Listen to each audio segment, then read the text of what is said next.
Ed here with the Digital Digest, and today I wanted to share a quick unboxing and first look at the Spigen Neo Hybrid S case for the Samsung Galaxy Z Fold 3. Now, the Fold 3 is without question the best device I've ever owned and had the pleasure of using.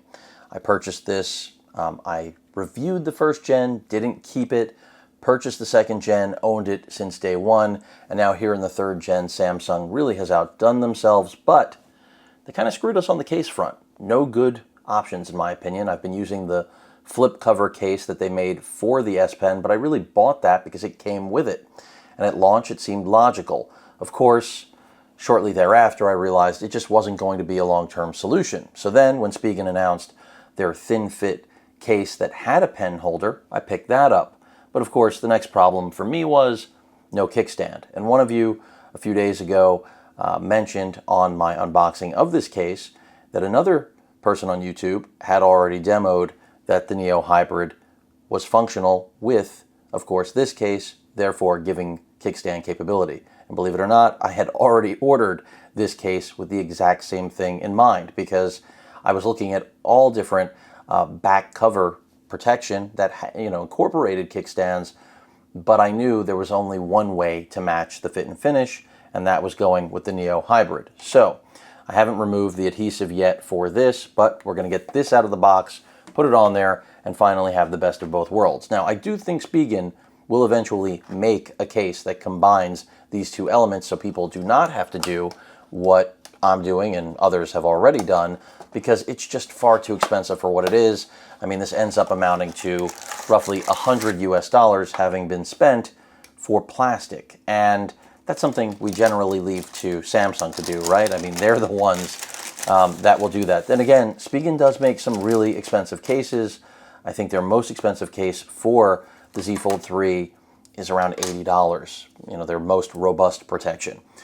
They've included, again, more adhesive strips because even though these molds pop on, they can pop off. So important to use these. I mean, some people will not altogether. It's really a matter of personal preference. They give you some detailed instructions on installation, which I will get to when I actually firm this all up. And the adhesive strips are really just additional insurance that this thing is going to stay on. Now, I'm not going to be using the front cover, obviously, so that's unfortunate. And this is why it'd be nice not to have to pay for both. The quality of the plastic is fine. It doesn't seem particularly special. Again, made in South Korea is unique these days. I'm going to go ahead and just pop it on. It should be that easy. And once I have it on, we will finally, hopefully, have a solution to the problem that this phone has presented since launch, which is not having a proper case that can accommodate the pen as well as give all of us a kickstand option. So it looks like it's on there. You can see, nothing is blocked. I'm going to get rid of that adhesive probably right after this video is wrapped. All buttons are accessible. All microphones are, not impeded by the plastic hardware. And then the metal hinge here is for the kickstand, which you look at that and you think, what is that? But that's what it is. No spine protection on this when it's in this position, but I'm not worried about that. I feel a lot of people are, they intensely debate this, but I've been using my, Z Fold 2 with this, the Samsung carbon fiber kickstand case since launch, and I've been happily doing that. So you'll want to incorporate a screen protector with this. I've got some white stone domes that I'll probably end up sharing here on the channel. But yeah, that's pretty much it. So let's go ahead and pop open the kickstand, which, by the way, these two pry points, I'm not in love with this design, but it's better than none, and that's really the point. So you just got to get your nail in there. It's not the easiest to use of kickstand cases that I've ever seen. That's why I do really prefer what Sammy's done with their previous generation. But then once you have it open, that's it. That is the whole deal, folks. So now we finally have a kickstand, and then, of course, you can pop the pen out. I'm seeing something there, which looks like it's plastic from this, but you can pop the pen out, which fits fairly well in there, and go ahead and compose a note of course, my orientation is not changing right now, but that's neither here nor there. And I'm not going to do like an inking demo with this. It's going to work, and that's the premise. And I actually really like the Thin Fit P case. Wasn't sure that I was going to. There were some bad reviews on Amazon before it had even launched, which I thought were unreasonable. But the beauty of this case is that it does make it easier to open and close the fold, which is a big deal.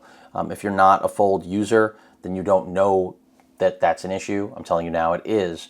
I went through it with each generation, especially since the hinge redesign. It got harder to open and really no way to get leverage. Now we have a way to get leverage because the pen is there. So at first I wasn't sure how I was going to feel about it, but I really like it. One flaw I can tell you, which I knew going into this with this kickstand design, is that it only works one way. So you can't use this in a vertical orientation. And furthermore, you can't use it really in the other direction. So if I open this up, we already know it works like this, but in the event you wanted to use it the other way for whatever reason, it can be used, but I don't recommend it because we already know that's the direction that it actuates, that it closes. And always remember, you're going to always have to pop it in, which is another thing that, while I love that I finally have what appears to be a solution to my case nightmare with this best-in-class device that, got the short end of the stick, that's just another little thing. But we shouldn't have to spend this kind of money to get what we want, but sometimes you have to when a phone is, almost $2,000 to begin with. But fit and finish is really close. That was the whole thing. When I was looking at cases for just the back, there are so many that have kickstands, and they're all pretty crappy. And that's where I said, you know what? I didn't want to buy a whole nother case system, but I knew this was going to be as close as it gets. And they're not exactly the same color. I'm sure that's coming through. There is a slight difference, but they're both matte, very similar materials. So I do think this is as good as we're going to do until Spigen themselves get up and, just make something like this and realize that people want both, not just one or the other.